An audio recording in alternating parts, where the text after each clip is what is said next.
que é a história validando os eventos Sim, bíblicos. sim, Então, do ponto de vista da metodologia histórica, né, sim, da ratificação da Bíblia pela história, a gente sim, consegue chegar nesse ponto? sim, Realmente a sim. história valida Sim, os a eventos história é bíblicos? valida em vários pontos, né? Então, as evidências, né?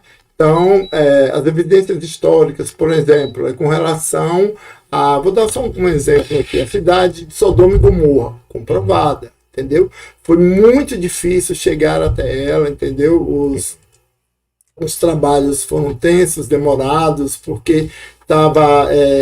às vezes você ia para um caminho e não era, então, mas eles conseguiram chegar às ruínas ali de Sodoma e Gomorra, e quando fizeram as escavações, eles encontraram pedaços assim de coisas petrificadas pelo fogo mesmo, assim. Então, eu cheguei a ver esse documentário, assim, uma coisa super interessante. Então, e inclusive a Bíblia mesmo é uma fonte histórica. Tudo que se procura do mundo antigo, os pergaminhos do Mar Morto, e todas as fontes que precisa saber sobre a antiguidade, primeiro a Bíblia. Então, independente da pessoa crer ou não em Deus, a Bíblia é uma fonte histórica. Então, ela tem a vivacidade, a evidência, ela testifica muito a verdade. Sim, sim. O senhor citou sobre essa questão dos escritos do Mar Morto, né? Sim. Tem muitos teólogos, muitos pastores e tal, que utilizam Sim. os escritos do Mar Morto para dizer, olha, ao serem encontrados esses escritos, só validaram ainda mais a Bíblia. Você poderia explicar um pouquinho mais o que são esses escritos, como é que foram achados, por que é escrito no Mar Morto? Foram achados no Mar Morto porque ali tem uma série de montanhas ali, né, cavernas, bastante cavernas, né? E um pastor de ovelhas estava andando procurando, acho que uma ovelha que tinha se desgarrado do rebanho, e entrou, de repente ele encontrou ali no fundo da caverna uns vasos, né, de argila, e bem empoeirado ali pelo tempo, e quando ele olhou, tinha uns pergaminhos. É evidente que ele achou aquilo ali como uma grande relíquia, né? Afinal de contas, estava bem empoeirado e tudo mais. Aí, com todo cuidado, ele chamou e foi testificado. Então, são muitas passagens ali do Velho Testamento que testificaram a nossa Bíblia, entendeu? Então, só convalidou. Ah, sim. Então são escritos bem antigos. Bem antigos, ali só do Velho Testamento mesmo. Então, ali é a prova bíblica, cabível, de que assim diz o Senhor. Entendeu? Porque sem os pergaminhos você poderia pensar, mas alguém escreveu, até alguém da contemporaneidade da época escreveu, não viveu aquele momento e tal, porque tem muita gente que questiona, por exemplo, Daniel. Sim. Não acho que Daniel viveu no século VI a.C., né? Século V e tal. Então, os pergaminhos do Mar Morto, ele traz essa autenticidade da palavra. Que legal. Inclusive, eu ouvi alguns argumentos, né? Sim. A respeito dessa questão da Bíblia e tudo mais.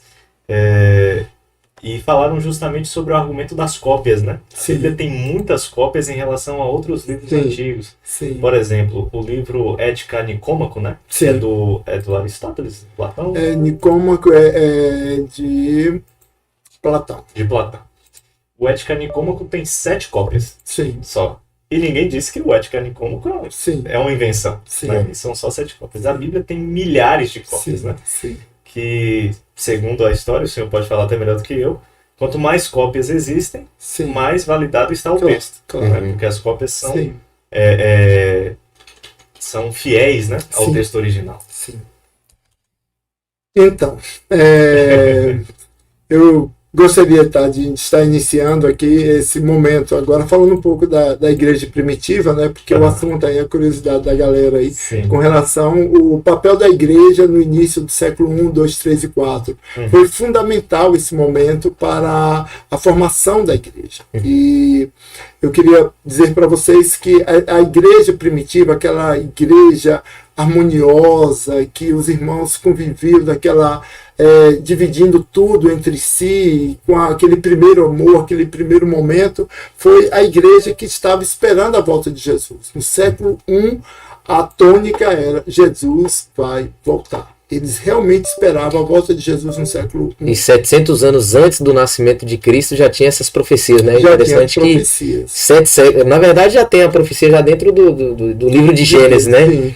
Mas de maneira assim mais clara, profunda e direta, a gente encontra no livro de Isaías que viveu 700 anos antes, Sim, né? sim.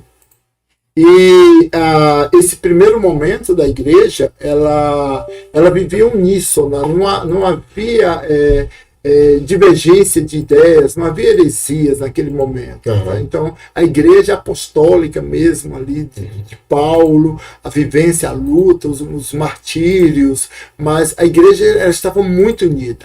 A partir do século II, as coisas foram mudando, porque eles começaram a entender que Jesus já não vinha naquele momento. Então, a igreja passou a se organizar como instituição. Nesse momento, começaram as heresias, porque a igreja ela foi se expandindo e começou, porque você tem que imaginar que aquele mundo romano era um mundo de culturas diversas. Então, cada grupo ali, cada cidade absorvia um tipo de cultura, chamava culturas helenísticas, né? Tão diversas ali, que começaram a criar novas doutrinas, né? Aquilo que não estava de acordo com a Bíblia, como o arianismo, por exemplo, que defendia, era um grande número de cristãos que defendia a não divindade de Cristo, entendeu? Ou se defendia a divindade, não defendia Jesus. Eles até viam Jesus como filho de Deus, mas não como divino na terra, entendeu? Essa porção divina eles não concordavam. Então, isso era um ponto de divergência. E aí a igreja, nesse momento, ela estava muito perseguida. Aí você tem que pensar que existe um império ali perseguindo a igreja de forma bastante contundente. Aí você pode citar Nero, né, o mais conhecido, os Antoninos, os Severos, esses grandes imperadores, e chegando até Diocleciano, que foi o antecessor de Constantino. Esse foi assim de querer exterminar mesmo. Tatânico. Diocleciano foi um dos maiores perseguidores da igreja. O maior perseguidor da igreja, sem dúvida nenhuma. E isso ainda no século II. No século, já estava no século III. Diocleciano foi do século III, chegando no século IV. No século IV foi a hora da virada da igreja. Né? Foi ali quando Constantino ele legalizou a igreja. Porque quando Diocleciano até morreu, então a igreja estava sendo perseguida justamente por causa da sua pureza, da sua integridade. Existia algo mais. O motivo real do império perseguir a igreja eram dois, principalmente a questão da adoração, que eles não aceitavam essa ideia do monoteísmo, de adorar um Deus que para eles ainda era desconhecido, e principalmente por não adorar o imperador. Esse era o grande X da questão, a não adoração a outro, né, principalmente ao imperador.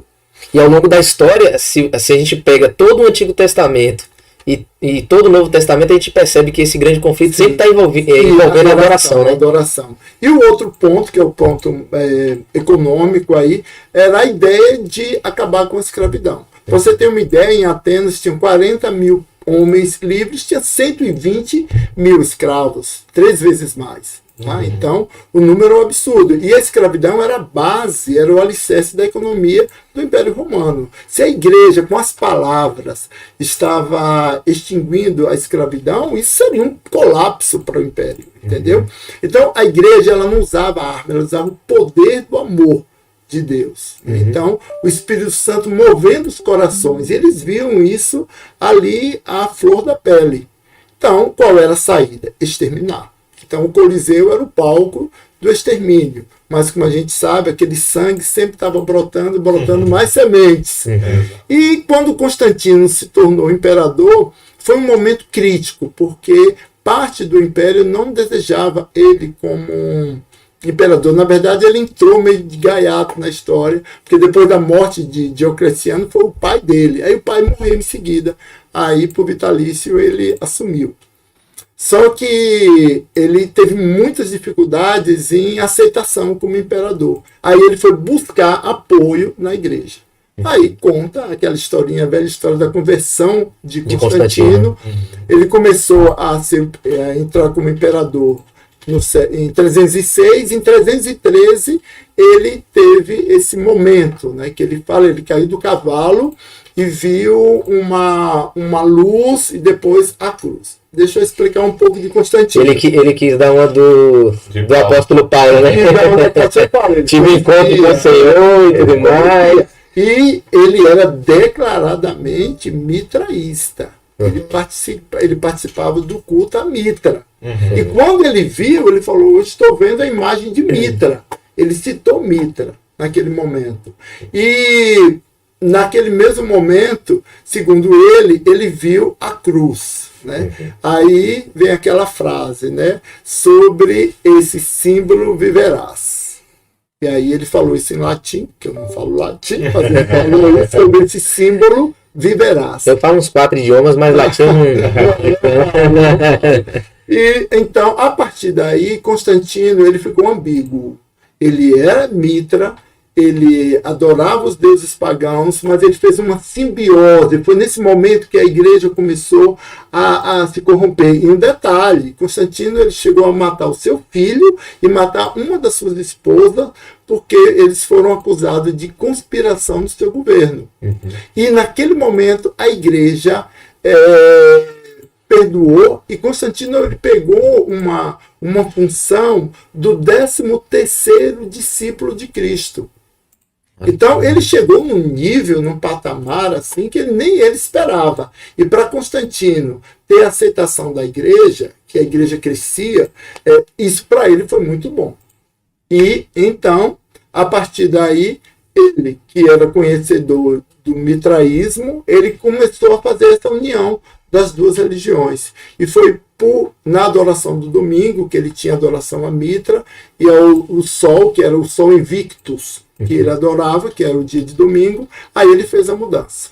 Uhum. Essa mudança que aconteceu de Constantino foi um pouco antes dos primeiros concílios. Aí ele já mudou a guarda do sábado para o domingo. Eu lembro disso, que na UNEB eles falam sobre isso, sabe? Uhum. Aí eu ficava olhando assim, eles falando. Aí o domingo foi mudado a partir de Constantino. Então eu ficava olhando aqueles meninos ali tão céticos, né? Uhum. E falando essas coisas, eu ficava admirado. Eu falei, assim diz o Senhor.